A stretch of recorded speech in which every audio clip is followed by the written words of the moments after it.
Les amis, bienvenue, j'espère que vous allez tous très bien et très content de vous retrouver pour cette nouvelle vidéo. L'équipe de France s'impose 2-0 contre l'Autriche au Stade de France. 2 buts en seconde période signés Kylian Mbappé et Olivier Giroud. On va se passer pas mal d'images et comme d'habitude analyser ce qui s'est produit sur le terrain, mais pour le coup pas tant de l'analyse collective et tactique. J'ai surtout envie de dire et de poser la question, qui a marqué des points? Quels sont les Bleus qui là se sont rapprochés de la Coupe du Monde? Finalement c'était un match que j'ai trouvé assez intéressant. Sur le plan du jeu, ça aurait pu être mieux, notamment collectivement. Mais c'était un match vachement intéressant parce que, mine de rien, il y avait de l'enjeu. Ok, pas le fait de ne pas être relégué en Ligue des Nations, ça, on s'en fout carrément. Mais avec tout le contexte pesant autour du foot français en ce moment, bon, c'était une bonne chose de ne pas ajouter une nouvelle contre-performance. Quand tu ajoutes à ça, en plus des histoires de la FFF, de Paul Pogba, tout ce qu'on veut, quand tu ajoutes à ça l'hécatombe de blessés, c'était bon, il y avait une question autour de est-ce que la relève peut tenir. Il y a bien sûr ce rassemblement de juin qui était désastreux, donc tu restais sur 4 contre-performances. C'était important de mettre une victoire sous la ceinture. Et il fallait se rassurer parce que c'est l'avant-dernier test avant la Coupe du Monde. Il reste un match dimanche soir contre le Danemark et après, on s'envole pour le mondial. Donc, ma question, quels joueurs ont performé? C'était aussi la première avec les nouveaux maillots que perso j'ai bien aimé. Et quels joueurs ont performé? J'ai divisé en plusieurs catégories. Ma première catégorie, c'est parce que j'ai trouvé grosso modo que tout le monde a été bon. Donc marquer des points, peut-être tout le monde marque des points dans l'absolu, mais c'est relativement à la quête de chaque joueur pour le mondial. Et ma première catégorie, c'est ceux qui passent grâce à ce match, à mon avis en tout cas, de non appelés à appeler pour le mondial. Il y avait quelques joueurs qui étaient vraiment dans cette liste. Franchement, pas sûr qu'ils soient appelés s'il n'y a pas une bonne performance sur cette rencontre. Et là, j'en vois deux, peut-être quatre, ça dépend de comment on voit les choses, qui réussissent à passer de ce statut à ce statut. Le premier, c'est Olivier Giroud. Au-delà de son but, je l'ai trouvé très bon. L'entente avec Kylian Mbappé, je pense qu'il a marqué des points avec ça. Si tu veux jouer un rôle dans cette équipe de France, c'est pas mal de montrer que sur le terrain, ça fonctionne bien avec Kylian Mbappé. Le jeu en remise, la combinaison, il se trouvait très bien en une touche. Il y avait une vraie complicité entre les deux et ça fait penser un petit peu à ce que tu as vu avec Karim Benzema à l'Euro sur ses combinaisons axiales avec Griezmann à l'époque. Là, Griezmann qui était un peu plus sur le côté, on va en reparler. Mais ouais, Olivier Giroud, en plus son but qui le met à 2 unités de Thierry Henry en tant que meilleur buteur. L'investissement, tout était bien chez Olivier Giroud sur ce match. Et je vais dire, au-delà de l'entente avec Mbappé, ce qu'il apporte, c'est différent que ce qu'il y a comme autre profil en équipe de France. J'imagine que pour Didier Deschamps, ce genre de perf, ça ravive aussi un peu le bon souvenir des années 2017, 2018, ce très bon souvenir de la Coupe du Monde, même s'il ne marque pas sur la Coupe du Monde. Bon, tu te souviens à quel point il peut être un joueur important dans ton collectif. Quand tu ajoutes à ça le très bon départ qu'il fait, le très bon début de saison avec l'AC Milan, là, cette performance, le but, mais franchement, ça va bien au-delà du but. Bah, moi, je vois un gars qui, là, va être appelé au mondial. Je pense que sur la base de cette performance, le fait d'avoir été appelé, là, on verra à quoi ressemble la liste sur le nombre d'attaquants qui sont pris, etc. Donc là, on raisonne un peu in abstracto par rapport à ça. Là, on revoit sa tête. Magnifique. Mais ouais, là, c'est une performance. Pour moi, il a gagné, allez, à 80% son billet pour la Coupe du Monde. Vous me direz ce que vous en pensez. Le deuxième, c'est Youssouf Fofana. Alors ça, c'est bon, à voir. Mon idée, c'est que devant un Adrien Rabiot, ce serait pas scandalisant, pas scandaleux. À voir avec Pogba aussi, est-ce qu'il est remis physiquement, extra-sportivement, etc. Pogba, ça reste un peu une interrogation, à mon plus grand dam, parce qu'on a vu son Euro 2021. La France, pour moi, a vraiment besoin d'un très grand Paul Pogba pour faire une très grande compétition. Mais du coup, il y a des places à prendre au milieu de terrain, à voir qui en fait les frais. On peut imaginer qu'il y aura des blessés, une Coupe du Monde hivernale, personne n'est à l'abri. Et la prestation de Youssouf Fofana ce soir, entre son niveau d'activité, son niveau d'investissement, d'envie, juste la qualité technique, il a perdu quelques ballons, mais même ceux qu'il perdait, il allait les chasser comme un dératé après. Je ne l'avais pas vu sur le coup. Je l'avais pas, ça m'avait pas imprimé dans mon, c'était pas imprimé dans mon cerveau sur le coup, mais il est aussi impliqué sur le second but, le but d'Olivier Giroud, avec une superbe passe claquée de William Saliba ici, pour Youssouf Fofana, pardon, qui est trouvé entre les lignes. Et franchement, son travail là, il est très bien. Une touche pour contrôler, une touche pour mettre, je crois, entre les jambes du défenseur, là, à destination d'Antoine Griezmann, qui était souvent déporté sur le côté, comme ça. Ouais, en plus de ça, en plus de toute son activité, tout son volume, Youssouf Fofana, il est impliqué sur le second but. Honnêtement, il peut en marquer un en toute fin de première période. Il finit par shooter dans le public de désespoir sur le coup de sifflet de la mi-temps de l'arbitre. Mais bonne performance de Youssouf Fofana, le niveau d'activité, d'énergie, d'engagement, de qualité. Je pense que quand tu mets tout ça, le fait qu'il puisse y avoir des blessés, le fait que Deschamps le laisse pendant 90 minutes sur la pelouse aussi, Youssouf Fofana, c'est pas pour rien. Et l'entente naturelle qu'il a avec Aurélien Tchouaméni, ça joue énormément en sa faveur. On sait que Deschamps sur le milieu de terrain aime bien raisonner par association. Quand et Pogba, ça fonctionne très très bien ensemble. Tchouaméni Fofana, pourquoi pas. Je dis pas forcément titulaire à la Coupe du Monde, mais pour moi, il a vraiment marqué des points significatifs à tel point que on verra le Danemark, on verra dans 2 mois où il en est, où en sont les autres. Mais aujourd'hui, presque ce serait une surprise, alors qu'il me semble que c'était sa toute première sélection en équipe de France. Presque ce serait une surprise qu'il ne fasse pas partie de la liste des 26. Je sais pas, peut-être je m'enflamme un peu trop sur le moment, mais je me dis si là tu l'as pris, tu lui donnes 90 minutes sur ce match, il fait 90 très bonnes minutes. Ouais, à voir, mais Youssouf Fofana, moi, m'a bien plu. Après, j'avais noté sur les 2 autres qui peut-être potentiellement pourraient faire partie de cette première catégorie, ceux qui passent de non appelés à appelés à la Coupe du Monde. Ferland Mendy, même si pour moi ça doit être au moins le remplaçant de Théo Hernandez, je pense que ça faisait un petit moment qu'il n'avait pas été sélectionné, mais je pense peut-être entre blessures. Pour moi, il doit passer devant Lucas Digne. Donc c'est assez clair. Et ensuite, Jonathan Klaus. Donc sur les deux, pour moi, il y a un petit peu point d'interrogation parce que ça dépend de comment Deschamps voit les choses. Mais pour moi, j'ai trouvé les deux bons ce soir. C'était pas parfait. Je crois pas que c'était un match où les pistons ont été vraiment mis en valeur. Mais honnêtement, c'était plutôt correct. Même Klose, quand il y a eu des erreurs, pareil, c'est assez agressif à la contre-pression. Et puis il apporte vraiment du volume dans son couloir, alors qu'on sait qu'il est un peu fatigué. Là, depuis quelques matchs à Marseille, ça décline physiquement. Donc voilà, le niveau d'intensité, d'envie était là aussi.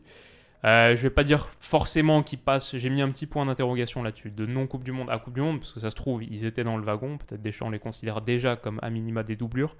Mais je pense que sur la base de ce match, il marque des petits points. Dites-moi ce que vous en pensez. J'ai mis Kylian Mbappé là parce que ma deuxième catégorie, c'est ils ont marqué des points dans leur tête, même si ce n'était pas une question pour Didier Deschamps. Mais les 3 que j'ai mis ici, franchement, ça fait plutôt du bien, je pense, au mental, pour arriver à la Coupe du Monde dans de meilleures dispositions. Kylian Mbappé, avec ce qui se passe un petit peu au Paris Saint-Germain en ce moment, bon, les stats sont là, mais il y a bien sûr, est-ce qu'il est un peu trop individualiste? Est-ce qu'il y a bisbille avec Neymar, avec Messi? Franchement, Kylian Mbappé, sur la complicité avec Olivier Giroud, sur le terrain sur les 90 minutes, parce que là, le geste, il est un peu forcé, je crois que c'est Giroud qui lui dit viens là parce qu'il voit la caméra.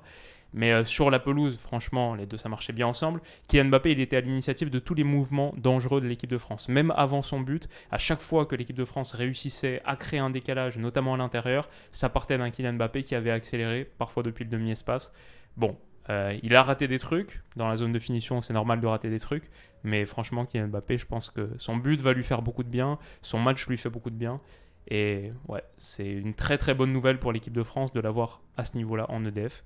Donc je lui ai mis, marquer des points dans sa tête, même si c'était pas une question pour Deschamps. Je pourrais inclure aussi Varane. J'ai pas de photo là de Varane, je pense. Est-ce qu'on peut le trouver ici? Je sais pas, mais Varane, je l'ai trouvé pas mal aussi, solide. Il faut qu'il tienne le coup physiquement d'ici 2 mois. Pas de blessure, ça c'est essentiel. Et ensuite, j'ai mis Antoine Griezmann parce qu'on connaît sa situation très particulière avec l'Atlético en ce moment. Il a besoin de temps de jeu. J'ai trouvé sa première mi-temps un peu à l'envers, pas mal de ratés techniquement, mais ensuite il a progressivement grimpé en intensité, en volume, en qualité. Et voilà, c'est pour moi un gars qui a juste besoin de se mettre des minutes dans les jambes. La passe décisive pour Giroud sur le second but, beaucoup d'activités notamment pour dézonner. Dans le jeu de combinaison, c'était perfectible, mais il y avait l'envie et la disponibilité entre les lignes. Donc voilà, faut qu'il arrive au mondial en jouant et en jouant beaucoup, mais pour moi c'est aussi un match où il a marqué quelques points dans sa tête pour revenir à un fort niveau. Et ma dernière catégorie, non j'ai 2 autres catégories. Une catégorie où j'ai juste un gars, c'est, parce qu'on a parlé pour l'instant des gars qui passent peut-être de non-mondialiste à mondialiste, mais on n'a pas dit encore ceux qui passent de potentiels remplaçants à titulaires. Et pour moi là j'en vois un. Je sais pas si... Ouais, j'ai une image de lui. C'est le monsieur qui est au milieu là. Aurélien Tchouaméni, franchement, son match, c'est pas le match parfait, Mais dans l'activité, ça en connaît son volume. Moi, ce que j'ai bien aimé, c'est dans le courage de se projeter. Parce qu'en équipe de France, parfois, je l'ai trouvé un peu neutre. Et là, je pense même pas à son retourné acrobatique, le fait qu'il ose ce geste un peu fou dans la surface. C'est plus la mobilité et l'audace d'aller se mouvoir vers l'avant avec le ballon, d'aller attaquer alors que c'est peut-être un petit peu bouché, mais pour se faufiler, pour créer quelque chose. Je l'ai trouvé assez créatif et audacieux dans ses portées de balle. Souvenir d'une en seconde période notamment où il va gagner une faute. Puis après, c'est l'Aurélien Tchouaméni qu'on connaît, un peu pieuvre, grande jambe, qui ratisse pas mal de ballons, qui a une bonne vision et qui, grosso modo, perd très peu de ballons. Donc, à voir la situation de l'entrejeu pour l'équipe de France, elle n'est pas claire. À voir le niveau de Kanté dans 2 mois. À voir toute la situation autour de Paul Pogba.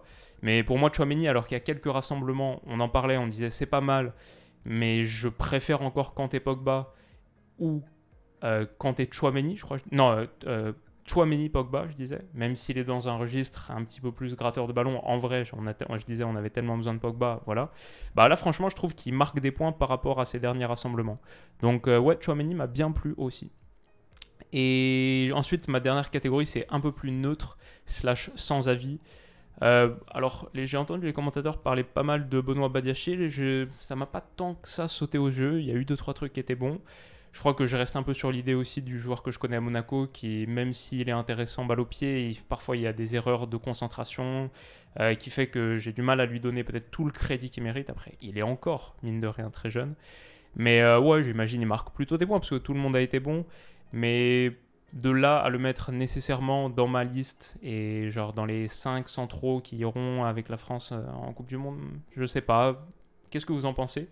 Par exemple, Saliba, j'ai plus confiance. Sur le début de saison, même là, je l'ai trouvé bon, peut-être un peu à égalité avec Badiachil. Mais Saliba, on connaît son début de saison Arsenal, c'est un rock hyper solide, hyper quali balle au pied. Donc peut-être lui il marque un peu plus de points. En plus, c'est à l'initiative du second but avec cette magnifique passe qui trouve Fofana entre les lignes. Koundé, peut-être c'est celui qui perd des points du coup, sorti au bout de 20 minutes, blessé, à voir l'état de la blessure, mais si c'est musculaire, c'est un peu inquiétant, donc c'est peut-être le seul à perdre des points, mais pas tant par sa faute. Badiachil, j'y repense aussi, il y a un moment où je trouve, j'ai pas l'image là, mais il couvre un peu mal un intervalle avec Ferland Mendy sur un centre, c'était en première période, un centre qui vient de la droite, de sa droite, et ouais, c'est peut-être Schlager qui est trouvé seul. Là, il y a un petit souci de compréhension défensive, je trouvais, entre les deux. Après, Maignan, Areola, pour moi, c'est neutre. Ils ont eu quasiment aucun travail à faire. Il y a un moment un peu foufou d'Areola en toute fin de match, mais voilà, c'est neutre. Et j'ai qui d'autre ? J'ai Nkunku, Dembélé. Nkunku, l'échange avec Mbappé à la fin, bon, il fait ce qu'il doit faire, ok. Dembélé, il y a une bonne remise, talonnade, 2 ballons perdus, puis ensuite le ballon à la toute fin qui peut quasiment faire passe décisive pour Mbappé, juste avant qu'il sorte pour l'entrée de Randal Kolo Muani, qui lui a pas touché de ballon. On va pas en parler plus que ça. Mais voilà, c'est un peu tout ce que j'avais à dire sur les joueurs, ceux qui marquent des points, ceux qui en marquent moins. Grosso modo, je trouve tout le monde marque des points, peut-être ceux qui en perdent. On verra contre le Danemark l'équipe qui est choisie. Mais c'est les gars qui ce soir n'ont pas joué quand des gars dans leur zone ont performé. Donc on a parlé de Youssouf Fofana. Bon, je pense que Jordan Verretou, ici, je suis très surpris s'il voit la couleur du mondial. Matteo Guendouzi, c'est peut-être aussi le cas du coup, vu que Youssouf Fofana a fait ce bon match, ces bonnes 90 minutes. Après, à voir, peut-être il y a des chances qu'il soit aligné contre le Danemark. J'imagine que tu le prends pour lui donner sa chance totale. 90 minutes contre le Danemark, on verra, peut-être il fera un encore meilleur match que Fofana. Mais ce sera excitant de voir du coup ce match de dimanche soir. Conclusion pour moi, une victoire qui fait du bien. Solidité, pas d'occasion concédée. J'ai pas en tête vraiment une grosse occasion concédée, à part peut-être ce centre du coup à destination Geoffroy Schlager. Et une contre-performance aurait été vraiment terrible, vu l'atmosphère en ce moment. Donc forcément, une victoire qui fait beaucoup de bien. Il fallait quelque chose pour se rassurer. Voilà pour moi sur ce match de l'équipe de France. On ne fait pas plus long, je vais me coucher. Demain, beaucoup de travail avant de vous sortir le prochain épisode de Mondial ce week-end. Samedi, je pense. Samedi matin. Il va être génial et c'est un cadeau. On est sur un des favoris absolus de la Coupe du Monde. Donc ça va être excitant. Rendez-vous samedi pour ça. Prenez soin de vous. Passez une excellente soirée. Et on se dit à ce week-end. Bisous.